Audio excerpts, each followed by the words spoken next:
નવરાત્રીને લઈ સુરત શહેર પોલીસનું જાહેરનામું 12 વાગ્યા સુધી લાઉડસ્પીકર ચલાવી શકાશે। રાજકોટ ઘટનાને લઈ નવરાત્રીમાં ડોમાં ફાયર સેફ્ટીની વ્યવસ્થા કરવા આદેશ। ટ્રેડિશનલ ડ્રેસમાં શી ટીમ નવરાત્રી દરમિયાન રહેશે ઠેર ઠેર તૈનાત। ભીડભાડવાળી અવાવરૂ જગ્યાઓ પર શી ટીમનું રહેશે ખાસ પેટ્રોલિંગ। શેરી ગરબા સોસાયટી ટ્રેડિશનલ ગરબાને પ્રાધાન્ય આપવા અપીલ। પોલીસની ગાઈડલાઈન મુજબ નવરાત્રીની ઉજવણી કરવા અપીલ। નવરાત્રીને લઈને જે જાહેરનામું છે, કયા કયા નિયમો નવા છે આ વખતે અને કઈ કઈ બાબતનું ખાસ આયોજન કોઈ થતા? ગણપતિનો ઉત્સવ અને ઈદ એ મિલાદનો ઉત્સવ સુરતીઓએ બહુ જ સારી રીતે આ વખતે ઉજવ્યો। કોમી એકલાસની ભાવના સાથે આગળના આગામી તહેવારો પણ ઉજવાય એના માટે સુરત શહેર પોલીસ તૈયાર છે। નવરાત્રીનું જે આયોજન છે આપણે જાણીએ છીએ એમ કે વિશ્વના સૌથી લાંબો તહેવાર કહીએ।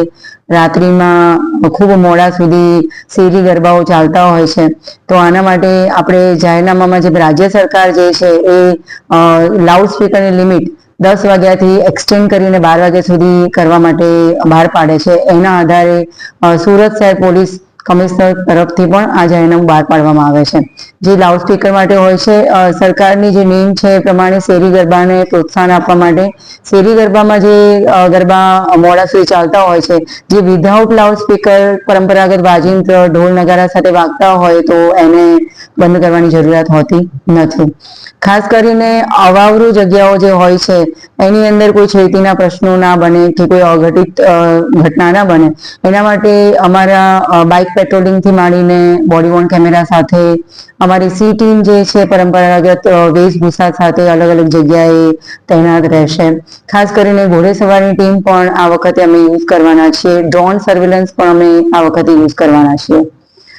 બીજી ખાસ વસ્તુ એ છે કે રાજકોટની જે ગેમ ઝોનની ઘટના થઈ એ ઘટનાને ધ્યાનમાં રાખી અને કોઈ પણ કેમ્પસ, કારણ કે સુરતની એક નવરાત્રીનું એક ખાસિયત એ છે કે એ મોટા મોટા ડોમ કે ઇન્ડોર સ્ટેડિયમ્સ જેવા બંધ બારણે એવું કહેવાય કે બંધ સ્ટ્રક્ચરની અંદર મોટી નવરાત્રીનું આયોજન થતું હોય છે, તો એની કેપેસિટી કેટલી છે, એની પાર્કિંગની કેપેસિટી કેટલી છે, એમના ઇમરજન્સીના પ્લાનિંગ શું છે, એમના ફાયરના પ્લાનિંગ શું છે, ઇવેક્યુએશન પ્લાનને ધ્યાનમાં રાખી અને એમને મંજૂરી આપવામાં આવશે। એમનું સ્ટ્રક્ચર જે છે એના સ્ટેબિલિટી સર્ટિફિકેટને વ્યવસ્થિત ચકાસણી કરવામાં આવશે, ત્યારબાદ જ એમને લાયસન્સ મળશે। ગત વર્ષની વાત કરું તો આશરે 17 જેટલા મોટા ગરબા આયોજકે મંજૂરી લીધેલી હતી। આ વર્ષે 13 જેટલા મોટા આયોજકની ઓલરેડી આપણને અરજી મળી ચૂકી છે અને એની કામગીરી હાલમાં ચાલી રહી છે। સુરક્ષાને લઈને કાયદોની વ્યવસ્થા ક્યાંય પણ ડોલાય નહીં।